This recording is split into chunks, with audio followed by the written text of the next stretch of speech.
Last weekend Brighton celebrated one of the biggest Pride weekends the city has ever seen as Britney Spears entertained thousands in a headline performance. Tucked away in a small community hall, people were enjoying a performance of a different kind from another star of the 90s. If you are a child of a certain age, you'll have fond memories of the BBC game show Get Your Own Back, where kids could get literal revenge on an adult who they felt had done them wrong. The eventual punishment for the adult was being dunked from a great height into a pool of fluorescent gunge. It was a staple of after-school television, which ran from 1991 until 2004 and was hosted by the hyperactive, charismatic and constant purveyor of fun Dave Benson Phillips. Now aged 53, Dave now works behind the scenes in TV production, while also working in pantomime, as a DJ and comparing music festivals. You would think that a career along those routes would suffice for Dave now, but in the last few weeks, he has risen like a phoenix back into the popular conscience, thanks to, of all things, professional wrestling. Yep, so at Dave Benson Phillips month from the Flats versus at Federally's Jr. at No Fun Done is a thing that will happen in Brighton on the 3rd of August night too. He teamed with Dublin's own Session Moth Martina, a woman who likes to have a good time and can put away the tinnies better than most students at a Friday night pre-drink. Their opponents were the combined forces of Chief Deputy Dunn and Los Federales Santos Jr., the anti-fun police, whose name describes exactly what they are all about: they hate fun. By now you're probably wondering what on earth is going on and how did this come about. To be honest, we were wondering the exact same thing, so we headed down to Brighton to find out. Upon arriving at the Brighthelm Centre, we see wrestlers preparing for the matches while Dave went through the paces outside the squared circle in a baggy shirt and jeans. He, like everyone else in the venue, is already sweating buckets, but is more than happy to talk about this unique moment in his career and informs us that on a scale of 1 to 10, his excitement levels are about a 15. Yet, the question we and everyone else wants to know is, why is Dave Benson Phillips having a wrestling match in Brighton in 2018? Somebody saw me do a comedy bout at a family fun day in Horsham with Kapow Wrestling earlier this year. I just happened to step in, and the next thing I know there was a phone call from the wonderful people at Riptide who said, "Would you like to come in and do a tag team match?" I said yeah, okay, and didn't think much more about it. I just thought they wanted me to be a referee or something.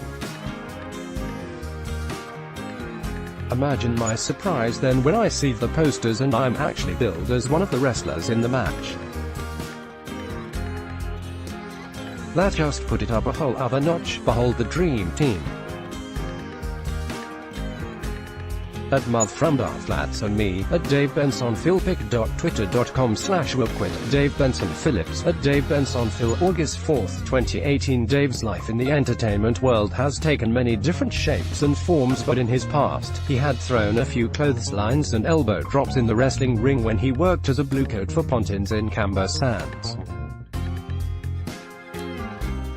For a man that would later go on to become famous for covering people in gunge, a spell as a wrestler seems like a strange thing to have in his closest, but upon explanation, it made a lot more sense. Originally I was a towel boy and a assistant, but one day, for fun, one of the wrestlers said, "Why don't you come in here and give it a go?" Let's face it, I was young and at the time I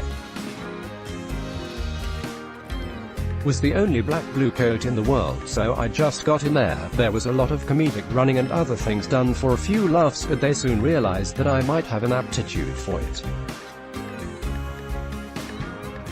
Then they taught me how to be a referee and the basic rules of wrestling. Next thing I know, I'm helping out every other week. It was kind of wild for someone who wanted to be a song and dance man, that one of the skills I learned along the way was how to be a wrestler. I did for a year at Camber Sands. Every other week the wrestlers came in. It was a long old time. It was a 6-month season. It was great. I picked up a few things. Dropped a few things. Got thrown by a few things. As Dave said himself, that was a long time ago, so would he be worried that he would be a bit rusty and not as athletic as he would be? He concedes that to be true but lives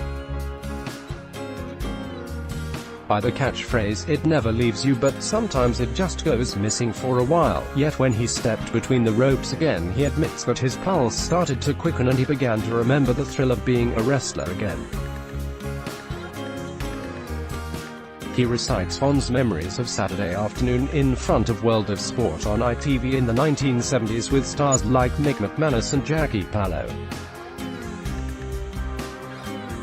He recalls the gladiatorial and theatrical elements of the show as being the biggest appeal of wrestling from that era, which has continued right through to the present-day form of the sport.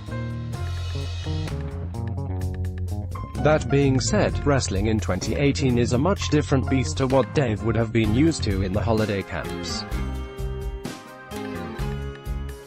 It's unlikely that he would be performing a moonsault, but what safety precautions was he going to be taking just to make sure he didn't injure him or anyone else? I couldn't let myself get back in the ring with that much time of absence. I have talked myself through the safety aspects of wrestling because at the end of the day you've got to be able to do it in a way that isn't going to leave your opponent with a permanent injury. For some people this is the life, this is the livelihood. That is a very important thing, because we all want to have fun and knock each other about and talk about it afterwards in the pub. It's danger within the bounds of safety, wrestling on this scale in front of fans who have come down to see international stars like Walter, Jordan Devlin, Candy Floss, Millie McKenzie and Jonah Rock, who have competed all over the world, is a far cry from what Dave would have been used to in Butlins. So, what is the appeal? Why would a man is best known for being a children's TV personality throw himself back into this world of hard knocks and cheap pops? That's true. You have your heroes, you have your villains. You have the audience participation. You have a baying crowd. You have a drama within the four sides of the ring. All manner of life is here. It's quite amazing that for 90 minutes to a couple of hours just how captivating it is. Each one of these people is an athlete and an entertainer, and that's what makes it so amazing. As we get closer to match time, a paddling pool full of gunge is dragged to ringside and tarpaulin draped over the mat. What did Dave and Martina have in store for the anti-fun police and, more importantly, the crowd? Hunters flocked to ringside in the hope of witnessing a truly unique event, which if it hadn't have happened in the age of smartphones, it's doubtful that anyone who wasn't there would have believed to have happened. The crowd are at a fever pitch before the match has even begun, with the proverbial roof being blown off the building as Dave made his entrance. For that, things quickly descended into something that wouldn't have been out of place on an episode of Get Your Own Back or in the main event of WrestleMania. There are antics involving the anti-fun police trying to enforce their own brand of law enforcement, a few nods to WWE Hall of Famer DDP, whose initials are similar to DBP's, and Martina's fans. Yet the star of the show was Dave, who, despite his age and not stepping into a wrestling ring for 30 years, looked like he hadn't missed a trick. He drops a leg on Deputy Dunn and the rather unflattering Bronco Buster.